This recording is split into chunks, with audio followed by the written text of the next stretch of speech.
ఓం విఘ్నేశ్వరాయ నమః.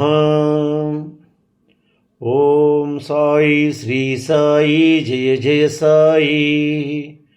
ఓం ఓం కాంతమ్మ ఓంకారి కాంతమ్మ. అమ్మ కాంతమ్మ తల్లి గురించి అద్భుతమైన విషయాలను తెలుసుకోబోతున్నాము. మొదటిసారిగా ఈ వీడియో చూస్తున్న ప్రతి ఒక్కరూ సబ్స్క్రైబ్ చేసుకోండి, లైక్ చేసి షేర్ చేయండి. ప్రతి ఒక్కరూ భక్తి బంధువులు కండి అమ్మ ఒడిని చేరుకోండి. ప్రక్కనున్న బెల్ సింబల్ని నొక్కండి. మొదలు పెట్టుకుందామా అమ్మ గురించి. అంతా మట్టి నీటి యజ్ఞము మన ఇంట్లో చేశారు. తెల్లవారి మా అమ్మను తీసుకుని డేగపూడికి వెళ్ళారు. ఆ సాయంత్రానికే అమ్మను నవాబ్పేటకు మరలా పంపించేశారు. ఈ ఒక్క రోజులోనే, అంటే ఉదయం డేగపూడికి తీసుకొని పోయి సాయంత్రానికి ఎందుకు నవాబుపేటకు పంపించిందో ఆ విషయము కాంతమ్మ తల్లికే తెలియాలి. ఆ రోజు దత్త జయంతి. నేను సుందరకాండ 7 సార్లు పారాయణ పూర్తి చేశాను. షిరిడి సాయిబాబా వారి గురుచరిత్ర 7 పారాయణాలు పూర్తి చేశాను. నాకు ధ్యానం చేయటం బాగా అలవాటు. నేను చేసే పూజలకు కావలసిన వనరులన్నీ అమ్మ సమకూర్చింది. ఆ రాత్రి అమ్మగారు కాలం చేసినారు. నాన్న చనిపోక వారము ముందు త్యాగరాజు భిక్షాటంలో వచ్చిన స్వామి నా కలలో 3 దోసిళ్ళు బియ్యము జోలిలో వేయించుకుని వెళ్ళారు. అలానే నా కలలో రామాలయంలో పనిచేసే పూజారి 2 రోజుల ముందు కలలో వచ్చారు. అరబస్తా బియ్యం తీసుకుని వెళ్ళిపోయారు. అలా అమ్మ నాన్న ఇద్దరు చనిపోయారు. అక్కకి నాకు పెళ్ళిళ్ళు కాలేదు.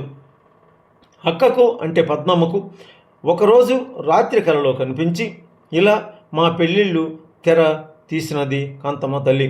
గొల్లపూడి మారుతీరావు గారు హీరోగా జగన్నాథం అండ్ సన్స్ సినిమా వచ్చింది.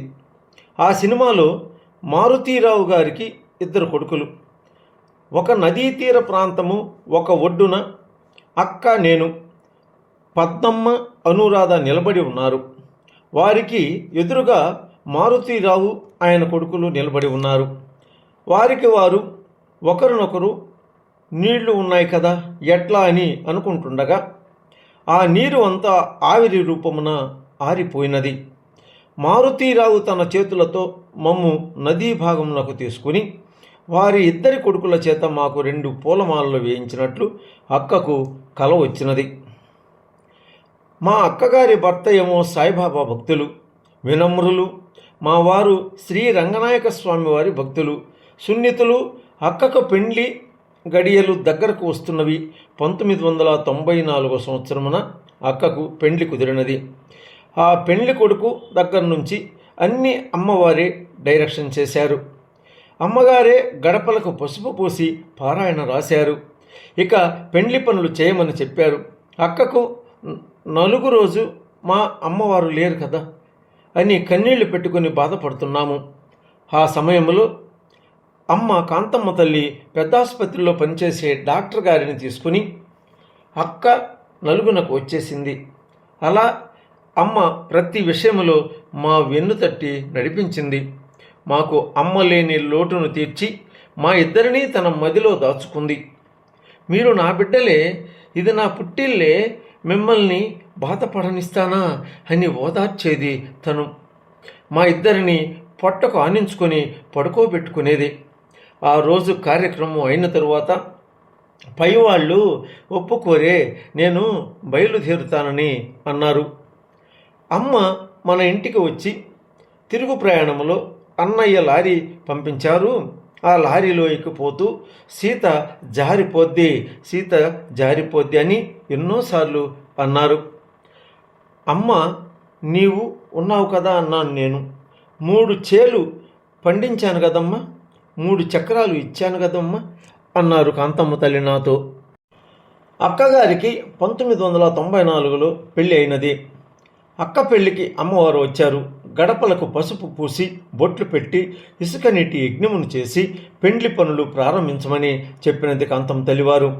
నవాబుపేట నుండి 2 టౌన్ పోలీస్ స్టేషన్ వరకు, అంటే చీదెళ్లవారి సత్రం వరకు నడిచి వచ్చి వీధిలో కూర్చొని పెండ్లి కూతురునకు పూలు పంపించినది అమ్మ కాంతమ్మ తల్లివారు.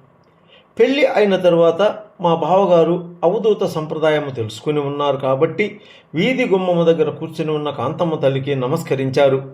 కాంతమ్మ తల్లి కళ్యాణ మండపము దగ్గరకు రాకుండానే కళ్యాణ దంపతులకు తమ ఆశీర్వాదములు అందించారు. ఆశీర్వాదములు అందించి కాంతమ్మ తల్లి పైవాళ్ళు ఒప్పుకోవడం లేదమ్మా, ఇంకా నేను రాకూడదమ్మా అన్నారు. మా అక్కకు నెలముట్టు రాకుండా ఉండేందుకు ట్యాబ్లెట్లు ఇచ్చారు కదా మా పెద్దవారు. ఆ ట్యాబ్లెట్ల వల్ల ట్యూమర్ ఏర్పడినది అక్క కడుపులో. గర్భసంచిలో అక్కకి హాస్పిటల్ నందు ట్యూమర్ ఏర్పడినది అని చెప్పారు. అమ్మ కాంతమ్మ తల్లిని తలుచుకుంటే డాక్టర్ ఇందిరమ్మ దగ్గరకు వెళ్ళమని స్వప్న దర్శనము ఇచ్చి అక్కకు చెప్పారు కాంతమ్మ తల్లివారు. ఇందిరమ్మ గారు ఏమీ కాదు అని అన్నారు. మా చిన్నక్కను తీసుకుని కాంతమ్మ తల్లి బయలుకు వెళదామని రోడ్డుపైకి తీసుకొని వచ్చి కొంత దూరము నడిచిపోయి అక్క నిలబడి ఉంటే పక్కనే కూర్చొని అక్క ఒంటిపై చీరను పూర్తిగా లాగివేసింది. అక్క పావడ రైకుతో రోడ్డుపై నిలబడిపోయినది. ఆ సమయంలో ఈ అమ్మ చీర ఎందుకు లాగేసింది అనుకున్నాము. కానీ కర్మలు తొలగించేటందుకు చేసిన లీలా ప్రయోగమని తరువాత మాకు అర్థమైంది. జనసంచారం ఉన్న ప్రదేశమే కదా. చిన్న వయసు వాళ్ళమైతమే మా అరుణమ్మ కూతురు సువర్ణని కాంతమ్మ తల్లి ఏయ్ పిల్ల ఇసుక తీసుకురాపో అని అడిగింది. ఆ అమ్మని నీవు గొప్పంటి వారినే అన్నీ ఇస్తావు కానీ మాకేమీ పెడతావులే అని అడిగింది. అమ్మ దాని మాటలకు ఇసుక నీటి యజ్ఞం చేసి ఆ యజ్ఞ ఫలమును సువర్ణకు ప్రసాదముగా ఇచ్చినది. ఓం ఓం కాంతమ్మ ఓంకారి కాంతమ్మ ఓం కాంతమ్మ ఓంకారి కాంతమ్మ ఓం ఓం కాంతమ్మ ఓంకారి కాంతమ్మ ఓం కాంతమ్మ ఓంకారి కాంతమ్మ. నేను మీ విజయభాస్కరుడను. నన్ను మరువరనుకుంటాను.